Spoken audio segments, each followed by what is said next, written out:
नए साल में केंद्र सरकार ने लाखों केंद्रीय कर्मचारियों को तोहफा दिया है। केंद्र सरकार ने गुरुवार को 8वें वेतन आयोग के गठन को मंजूरी देने का ऐलान कर दिया।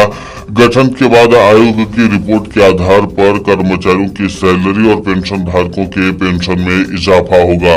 लाभान्वित होने वाले लोगों की संख्या 1 करोड़ से अधिक होगी। सूचना और प्रसारण मंत्री अश्विनी वैष्णव ने बताया कि प्रधानमंत्री नरेंद्र मोदी की अध्यक्षता में हुई मंत्रिमंडल की बैठक में 8वें वेतन आयोग के गठन को मंजूरी देने का फैसला लिया गया। 7वें वेतन आयोग का गठन 2016 में किया गया था और इसका कार्यकाल 2016 में समाप्त होगा।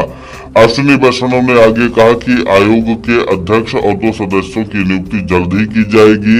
सरकार के इस कदम का इंतजार 1 करोड़ से अधिक केंद्रीय कर्मचारियों और पेंशन भोगियों को था।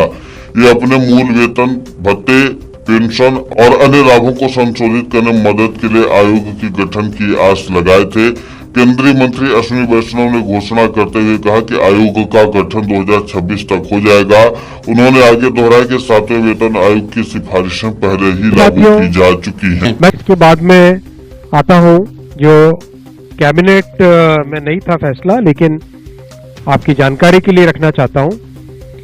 माननीय प्रधानमंत्री जी ने केंद्र सरकार के सभी कर्मचारियों के लिए 8th सेंट्रल पे कमीशन को मंजूरी दे दी है।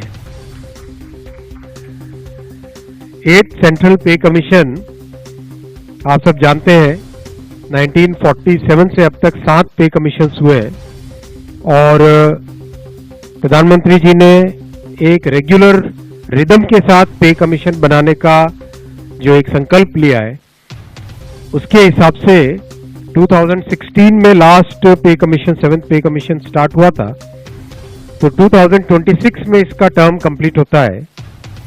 उससे वेल बिफोर 2025 में 8th पे कमीशन स्टैब्लिश करने से सफिशिएंट टाइम मिलेगा so that the recommendations can be received well before the completion of the period of 7th पे कमीशन। हालांकि सरकार बाद में सदस्यों सहित आयोग के अन्य विवरणों के बारे में जानकारी देगी। 7वें वेतन आयोग ने केंद्र सरकार के कर्मचारियों के वेतन ढांचे, भत्ते और पेंशन में महत्वपूर्ण बदलाव किए हैं, जिससे वेतन समानता सुनिश्चित हुई और सक्रिय कर्मचारियों और सेवानिवृत्त पेंशन भोगियों दोनों को लाभ हुआ। इसके बाद अब 8वें केंद्रीय वेतन आयोग का गठन होने वाला है। सरकार ने इस फैसले से केंद्र सरकार के 1 करोड़ से अधिक कर्मचारियों पेंशनर्स को फायदा होगा। देश में इसमें करीब 48.62 लाख केंद्रीय कर्मचारी हैं और 67.85 लाख पेंशनर्स हैं। टाइमलाइन के हिसाब से देखें तो अगले वेतन आयोग की सिफारिशें 1 जनवरी 2026 से लागू होनी चाहिए। इससे केंद्रीय कर्मचारियों की सैलरी में इजाफा होगा।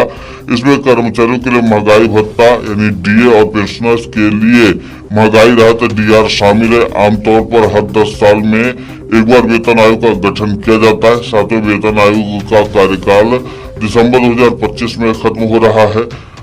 बढ़ती महंगाई से कर्मचारियों पेंशनर को राहत देने के लिए हर 10 साल पर वेतन आयोग गठित किया जाता है। पहला वेतन आयोग जनवरी 1946 में बनाया गया था।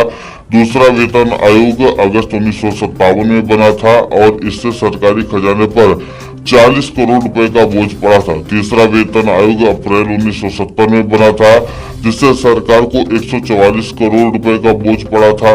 चौथा वेतन आयोग जून 1983 में गठित किया गया था और इससे 1282 करोड़ रुपए का वित्तीय बोझ बढ़ा था। पांचवा वेतन आयोग अप्रैल 1994 में बना था। इससे सरकारी खजाने पर 17,000 करोड़ रुपए का बोझ पड़ा था।